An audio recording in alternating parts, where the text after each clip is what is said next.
Hey guys, if you're watching this, it should be Wednesday. So if you take a look at our directions on Wednesday, you're going to watch this video, of course, because I'm making it right now and then post it. You'll answer the bell ringers in the comments, as you guys already know, because you're kind of veterans with this. Um, and it's also Veterans Day. So it would be awesome if you guys, for extra credit, it's optional, of course. Sorry, the formatting's a little screwed up. I can't really um, show you some of it. Um, Basically, get on here, fill out this form, and it's just asking you like just standard questions, but uh, definitely worthwhile questions. I think all too often we take like um, Veterans Day for granted, and we don't really know much about it. We don't know when it is. Maybe we're not sure what a veteran is. Is it a soldier? Is it a new soldier? Old soldier? Is it one that has passed? And then sometimes kids are often confused. What's the difference between Veterans Day and Memorial Day? And many people couldn't tell you. In addition to that, how are you supposed to even celebrate it? Or, how is it originally supposed to be celebrated? To help you guys, you can't quite see them. I posted two links also on it. Oh, maybe. Hold on, let me try. There. Can you see that? So using one of these websites, one's from Veterans Affairs, and one's from History Channel. When I do the screen recordings, it basically is set for my PowerPoint, so clearly the screen I have is cut off. But it'll have some good information for you here. Same with History Channel. You guys know the info is pretty standard. It's easy to read, and it's somewhat interesting. So go on through, tell me about Veterans Day, and hand it in. All right, it's a good day. Other than that, uh, we will get into our content, right? So this was based on your reading from yesterday, chapter 4, section 2. I know sometimes in reading it labels it like lesson, I don't know, 11 or 7, whatever it's on. That's fine, but I just didn't want to confuse you guys. And I mean, maybe I should have just went with the lesson, but I was trying to confuse you guys less by starting over each chapter. Anyway, this is on the war's beginnings. Again, we just got done with the French and Indian War, and that was one of the primary causes that lead us into the Revolutionary War. And for this video, we'll essentially just be looking at the origins. And uh, as always, let's start with the bell ringer. The first question for you to answer in comments is explain what you know about the Revolutionary War. Some of you might know a lot or a little, but just listen in comments, what do you know? Um, sorry. And I'm curious to see, if you know anything interesting, any cool facts. Every once in a while you get a little myth or misconception in there. But Revolutionary War, it's pretty standard. We're pretty good at it. Second part, is it more patriotic to continue serving Britain as a colony, improve relations with Britain, or gain independence from Britain? I think all too often, and I did this on purpose, all too often we forget that we were British and that the kind of what the Sons of Liberty did and what our country did, the Patriots in our perspective, were kind of rebels. They were rioters. They were actually breaking stuff in the harbor, right, and dumping tea in Boston. I could go on. Um, this is kind of like treason, right? And we can also look at a perspective as this is a civil war. Like if we lose, right, like our founders, what does this go down as? Like in history, the failed rebellion, the civil war, whatever, because it's the British between the British. But the colony said we want to be on our own. So it is just interesting perspective for us to think about. Because what does patriotism mean? Well, I'll tell you what it means, at least technically. Maybe it means something different to you. But the etymology is, loving one's country and serving it. It also means defending rights, laws, and institutions. So for patriotism, that would mean like loving your country. And at that point, that's kind of Britain. So is this patriotic or is it unpatriotic? Does it depend on the perspective? And what would the right thing be, right? So just something to think about and very interesting for us to think about. But all right, we'll continue on. The war's beginnings, and like I said, for today, we're just going to look at the war's causes, all right? And we'll describe the colonial response. More so, tomorrow we'll look at some other things. Continental Congress, or sorry, of course I said that. I was going to say most people get this confused. The Continental Congress versus the Constitutional Convention. and we'll also get into the Declaration of Independence and some of the awesome values of our country that they hold, right? Here are your key terms: boycotts, First Continental Congress, Second Continental Congress, Keystone State, and Declaration of Independence. All of these were in your text, they were in your reading, and you'll be responsible for them. If I do a great job of going over them, if I don't, if it's in the PowerPoint, if it's not, if I say it, if I don't, all right, just always remember that, for test quizzes, anything else. So, alrighty. And let me go back a second. Jeez, I forgot. So the whole point of me even having this archway is because, the whole text is Keystone, Keystone of the new nation. We're basically in the middle. We're holding them all together. Just even having Philadelphia as the nation's capital a little bit later, having it be the strategic place to make not just like the Declaration of Independence, but our Constitution, the Articles. This is a central place by location and even culturally, economically. So that's kind of why it's known as a keystone. This is actually a keystone. It locks everything into place. This would be like a Paladin arch. So it holds it all together. It strengthens it. So that was the whole point of that. Sorry about that. To backtrack. Back to this. All right. So to give some context on the Revolutionary War, one, I mean, we can even think in general, and this goes off the bell ringer. Was it really even revolutionary? Why does it have the title Revolutionary War? Um, was that because patriots totally turned something? They did something revolutionary?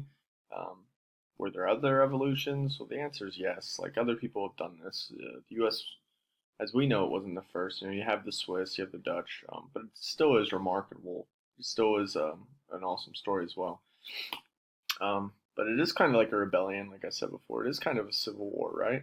It's exactly what it is, and it's kind of like a civil war inside a civil war. Like, you have your war between the Brits 2,000 miles away coming over, but then you also have the loyalists also fighting against, the patriots or rebels, whatever you want to call them, right? So it's like multiple wars if you think about it. Our population was 2.5 million in the U.S. And about an estimated 1/3 were loyalists, and then 1/3 patriots or rebels, and about 1/3 were just kind of like enablers or nervous people or uncommitted or they didn't really care. Some speculate maybe the loyalist number was closer to 20%, but we will never know for sure. Now, PA to even join the war's causes, Pennsylvania was one of the, I guess you say, longest lasting before they actually got involved, opposed to, let's say, Massachusetts or Virginia. But Pennsylvania would eventually join the effort, just late. So now, how did we even get to that point? Well, we can start with the French and Indian War. That's why I have it down first, because we should be able to predict these things, predict these patterns, and show the major events and the cause and effect relationship. So a couple of them, right? The British come, they help us fight a war there. So we can already say, well, the British people are all around. They're there, they're in our ports, they're in our major cities, they have forts, and even with the proclamation line, they're not letting us live near that land, right? So, of course, that's making colonists angry. In addition to that, their debt almost doubled, and they kind of want to make it seem like they're still in charge. So they're start setting up, and not even so much setting up, just enforcing a little bit taxes, especially on tea. Some of the other taxes they didn't enforce. It would just depend where you were, but kind of the colonists were left to do whatever they want. I know it's kind of like the view that the British were tyrants, and you can make the case, here and there, like quartering soldiers. That's kind of like definitely an abuse. You could say a king in general is a weird concept, but if we want to be honest, by and large, the British kind of just let the colonists do whatever they wanted with not too much oversight, right? There's a lot of freedom here, to find land, discover it, own a gun, and so on. But colonists were angry, especially when the British started getting into their business, stopping them from smuggling. Remember, that was another stipulation, from the French Indian War, that you have to only trade with the English. We went over this before. So, you couldn't smuggle or trade with the Dutch or the Spanish, anybody else, just the British. So, colonists more and more, especially traders and some merchants, like they would be angry. Um, Ironically, Ben Franklin, as you guys know, he was like our ambassador to, let's say France or the Iroquois. Also England, and it was kind of his job. He was our colonial representative to work with Britain, and the British didn't even know that the colonists were unhappy. Like that was his job, hilariously. But let's keep going. As I said before, taxes. This is what most kids point to. No taxation without representation, and that's legitimate. People at least wanted consent. Taxes were not bad. They were not high, especially comparatively, um, and they weren't all that enforced either. Like I said before, but Pennsylvania, because I said we were one of the last states to actually join the effort, it's because we had such a diverse economy, in farming, commerce, finances, a little bit of manufacturing, that the taxes didn't hit us like it might other places. If maybe just your product is, wheat or some other goods. We had plenty of different avenues to make money. So the next thing I have down, I kind of titled it this, but it's many different reasons. Um, and I think you can already tell, like, why is he going over so many things? Isn't it just like tea or taxes or non-taxation? Well, it's a bunch of different things. That's why I wanted to give you the full list, and there's even another slide on this, just to show like how complicated it is, how many factors, and it's for you to determine like this proclamation line, like 3% of the reason is the British soldiers' presence, 23%, or the debts and the taxes is at 13%. If you look in the textbook or based off, knowledge from pop culture or whatever's handed down, you'd probably say like taxes like 90% the reason. Not quite right. Anyway, sorry. Keep going down all those rabbit holes. Um, One of the reasons I would say that is big and we don't think about is the huge population that keeps coming to the U.S. and Pennsylvania, especially in Pennsylvania, mostly Germans, Scots, Irish. Um, you have to think they're living in a totally different place. It doesn't have like too much aristocracy. There's not all these fancy leaders and dukes and lords and kings. Um, it's relatively, all right, let's say this, not relatively, comparatively more egalitarian. You have more freedom, more chances. I said before, you can own a gun, you can go find property. In fact, there's widespread ownership of property, and that contrasts sharply to England, right? That's not even a thing there. Most people don't. Most people are living in poverty, homeless, crime was up. If you remember, our ancestors coming here, they were sent there, to try to solve the poor problem. And in addition to that, there's religious diversity. It's not a thing everywhere. If we remember the religious persecution lesson, there is a relative absence of poverty, a lack of urban development that would help them, and just like a deference to authority. So all these things like help contribute to them basically wanting to rule themselves. They have so many rights that they're not used to. I guess having any rights infringed because they're kind of left on their own. It's like if you guys like go to college and you're finally out on your own, you're doing your own laundry, doing your dishes, grocery shopping, and then maybe it's summertime and you have to go back, and then your parents or guardians try to help you with something. You're like, yo, leave me alone. Like I got this. I can handle it. So I think it's just like a shock to many of the colonists because they were left alone for so long with freedom. I think that's something that we don't think about because we're too focused on taxes and tea or something, right? In addition to that, there's some Enlightenment thinkers, sort of Enlightenment thinkers. You get Thomas Paine. He writes Common Sense.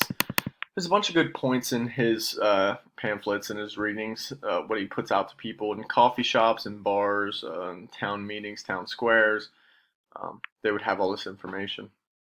One thing is, why is a continent ruling an island 2,000 miles away like this guy? Why can't we just self-rule, right? This was my, oops, sorry.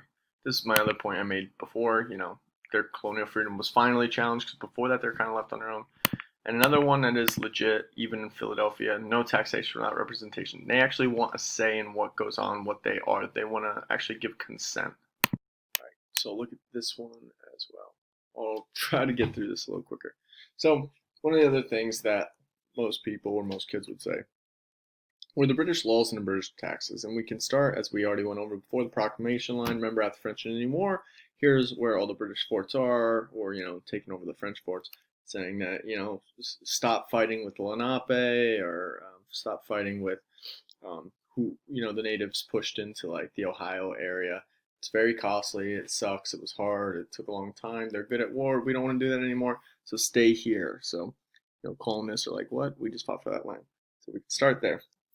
Another one is the Sugar Act. There's Stamp Act, the Quartering Act, Declaratory Act, the Townshend Act, the Tea Act, the Intolerable Acts. So many acts, so much acting, right? So they're covering things from like rum, molasses, sugar, newspapers, any legal document, certificates, like even I think death certificate. Whether it's a will, postage, legal documents, anything with like news, almanacs, playing cards, currency, like everything has to have this. So it's making people mad, and it's kind of making the wrong people mad. You have to think with a lot of that, you're making some farmers in areas, heavy on sugar, angry, or with the Stamp Act, you think you're making like newspapers and lawyers mad. They're probably not the people you want to make mad. With the Quartering Act, you have to remember the British people were everywhere. They're in major cities at the ports. You have to provide them a bed and a meal. So, many colonies are very resistant at first, but then they all kind of just abide to it. But it's kind of weird. It's kind of a violation of your liberty to open up your house. It doesn't mean the British soldiers were all like, ripping the place apart and stuff. I know that's like maybe an image we get from the Patriot movie again, because we get things from pop culture. That's not always true. The Declaratory Act, this was a weird one. Basically, the British saying that we can do whatever we want, we can make whatever laws we want, and you just have to go with it. So this is kind of when you get the no taxation without representation. And remember, all throughout this time, like in the timeline, people are getting mad, they're boycotting, they're protesting. Philadelphia, eventually you get some radicals, and the radicals eventually turn the moderates to also towards the cause. It just takes some time. You have plenty of people, not listening or rebelling in whatever way they can. The Townshend Act, that would be in response to the Stamp Act. So the Stamp Act would be repealed a little bit later. Maybe they finally realize maybe we don't want to make the news or the lawyers mad. So basically the British say, okay, but we're still in charge, so we're going to put a new tax on wine or fruit, china, lead, paint, paper, whatever. So after that, there's widespread protests. You also get the Tea Act, so taxes on tea, and the Intolerable Acts. After some of our, I guess you could say like ideal patriots, cause some damage and riot, tar and feather people here and there, and kind of vandalize. So that's when the Intolerable Acts would be passed. And as you can look and tell in the name, it's kind of like a punishment for the Boston Tea Party. So this is not in Pennsylvania, but Pennsylvania would feel it and be getting ready to join their efforts. But this would close down the port in Boston. Soldiers would continue to be quartered there. They gave up their self-government, and the British would totally take control of it. And it led to massive boycotts and the Second Continental Congress. Quickly, before I talk about one of the other big things that basically kickstart the war, they spark it, and it begins, is just what a boycott is. This is refusing to buy something. So let's say the British bring over, I don't know, a boat full of tables or something. Well, when it arrives in a port in Philadelphia, everybody can say, we're not buying anything from you. So then they lose a ton of money, and then they have to sail back with a full load.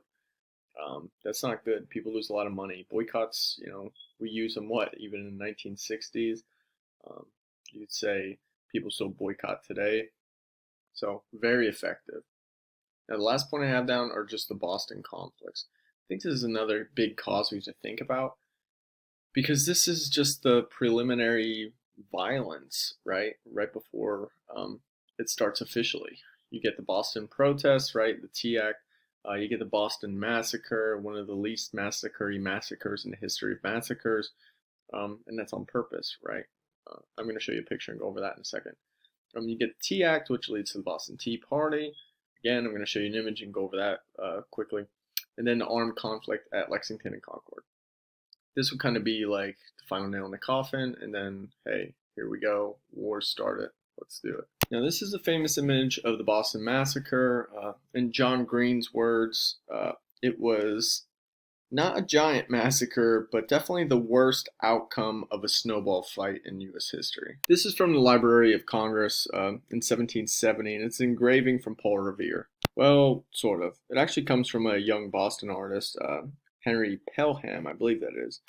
And it's kind of copied by Paul Revere, and he gets credit for it. But anyway, I want you to take about 15 seconds to look at this image. You can pause the video if you want, and just look at what's going on. So I'm going to give you time now. Just look at it.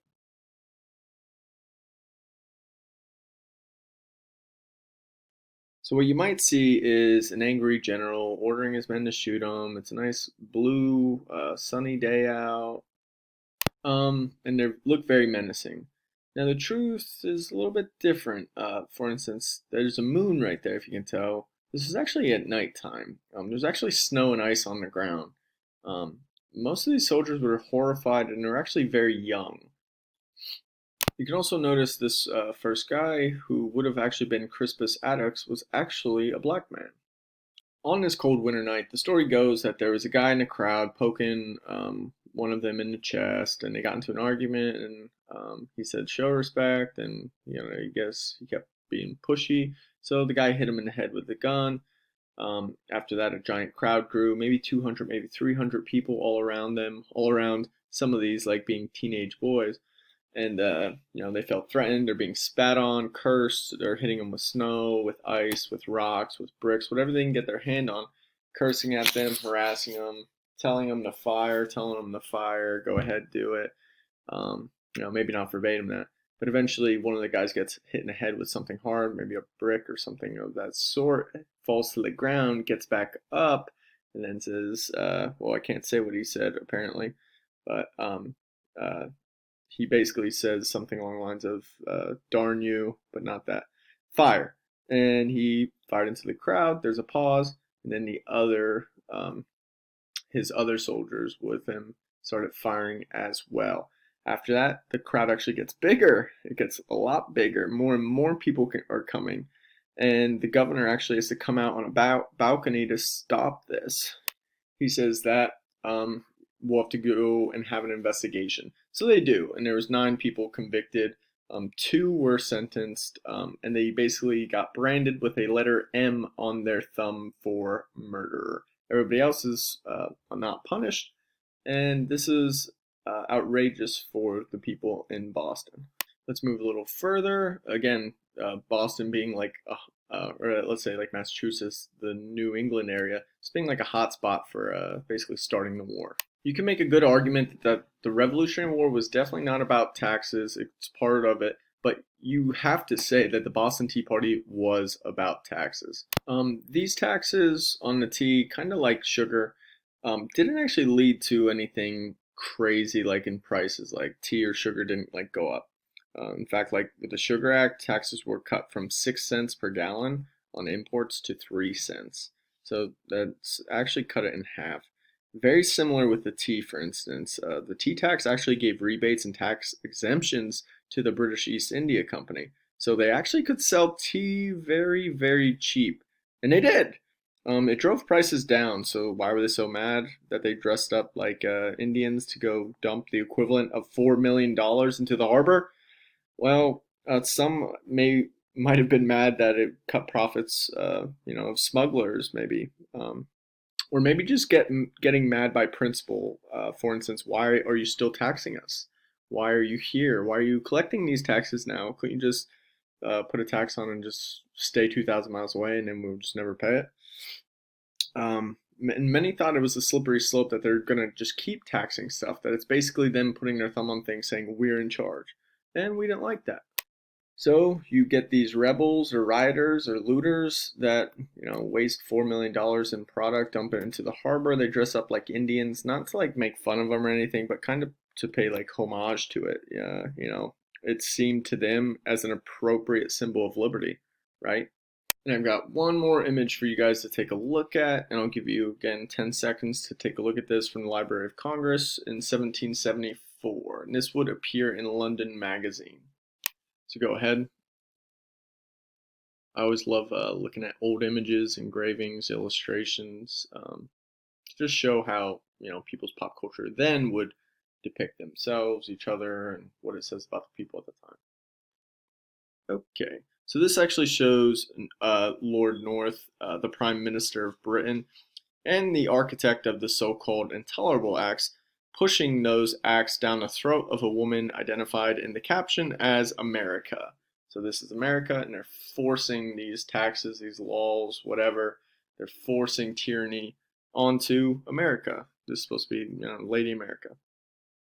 So the Intolerable Acts that mandated the closing of the port of Boston and the quartering of the British troops in the city.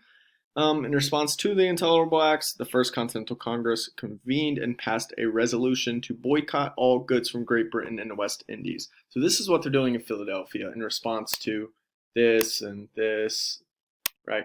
They're dealing with it. This political cartoon details the forcible acceptance of British policies in America, and it implies that the worst is yet to come. And that's kind of where this guy is, Lord Sandwich, raising a woman's skirt to basically presume a future assault here shortly. If you also notice in the background, which you probably can't, it's tough to see, Boston is in flames. So this kind of shows how we see ourselves, the British, and what they're going to do to us later, right? We're going to get assaulted. So that's all I have for us today. It was longer than I thought, but I just wanted to take a look at some images and the causes to just set up basically what we're going to get into in the war and what Philadelphia, our founders, what they did for us, at least legally with our documents, the Congress, Declaration of Independence, and setting up fundamental U.S. values, which are super cool. And they're super cool when we follow them, and super cool or super not cool when we don't. But that's all I have for you guys. Sorry if I was mumbling a little bit, or if I said a lot of uhs or ums. It is 10:16 at night, which does not sound late, but I'm so tired. But I hope you guys enjoyed the video. I hope you learned from it. Answering the bell ringers, and please have a good Veterans Day. First, you better figure out what it means, what it is a veteran, how you're supposed to celebrate it, and how you're going to celebrate it. All right, have a good one, guys. We'll finish this up tomorrow.